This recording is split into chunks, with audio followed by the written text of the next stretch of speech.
Yes, and start. Mr. Vice Chairman, the seventh 5-year plan presented to us, I very humbly submit, is not even worth the paper on which it is printed. About the direction my honorable friend has spoken, and I do not want to repeat the same. A plan which has no direction, a plan which is only meant for status quo, not only status quo, a plan which increases disparity and inequality, a plan which takes the country back economically, cannot be said to be a plan at all. The Planning Commission has expressed some pious hopes and said inflation is the main obstacle. Yes, you have identified it, but unfortunately, if I may make a little digression, the Planning Commission is a dumping ground for unwanted ministers. A man who is not doing good work has been dumped there, so you can see the seriousness of it. You have identified inflation, but how do you solve it? The finance ministry, which is in charge, is taking steps towards increasing inflation. The industry ministry, the agriculture ministry, they are following policies which will increase inflation. So far, what purpose are you identifying a malady for which you have no remedy? Already the budget of this country is dependent on 75% loans from outside, and we have to go begging to the World Bank and the other international monetary institutions. How can you plan when your budget is dependent to that extent on foreign resources? Only the other day we were told that rupees 5,000 crores are coming from the International Monetary Fund with all their conditions to which we have agreed, and these conditions have not been disclosed. All these will lead to further inflation. Then we have an economy of shortages. When you are following a policy of economy of shortages, do you think that inflation can be contained? Who does not know that there is economy of shortage? Then there is black money. After the Supreme Court decision on the black bonds, even in black bonds there is black market. Yes, there is black market in black bonds. Do you think that with all these phenomena and all these policies and steps you will be able to contain inflation? And if you cannot contain inflation, and if inflation is allowed to go on, then as my friend asked, what is the plan worth for the poor of our country?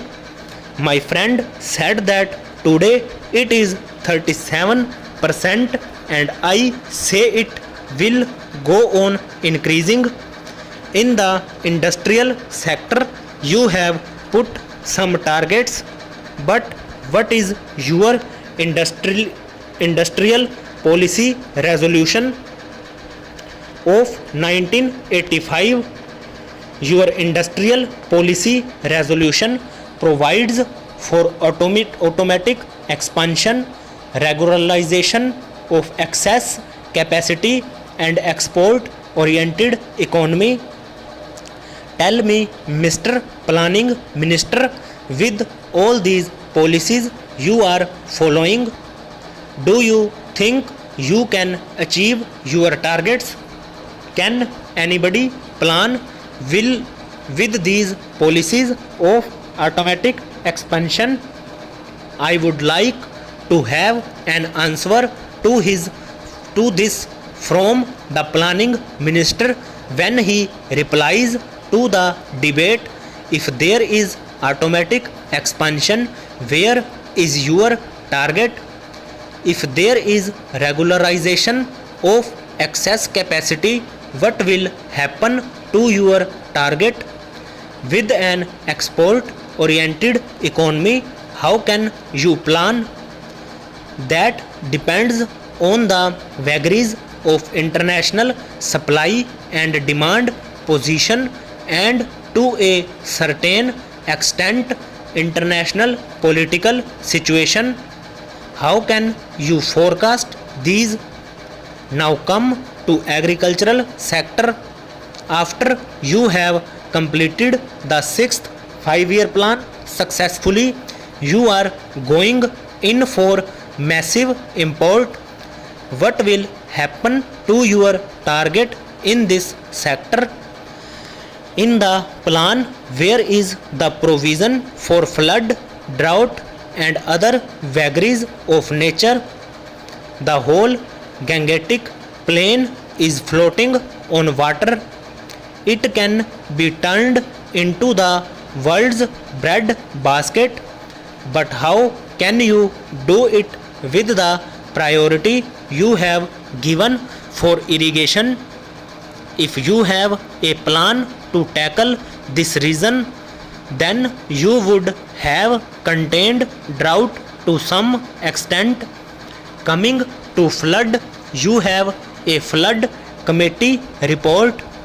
I do not know whether this fact has been brought to your notice, because I do not find any reflection of it in this plan document. They are in 3 or 4 volumes and they are gathering dust somewhere.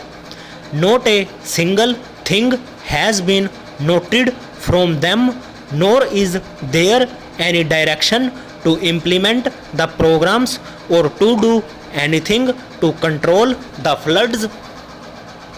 They do not find any reflection here. Then, sir, I come to the question of energy. Sir, today it is agreed that if you want a forward economy, if you want a developed economy, you will have to go in for fusion energy. Your plan is for some solar energy at the most, and for some pretty things. Of course, other things are there, but as I said, those things will keep your economy move backward. So in that field also your priority is wrong. Unless you plan for fusion energy, you cannot solve the problem of energy, and if the energy problem is not solved, your agricultural production will not improve anymore. Over.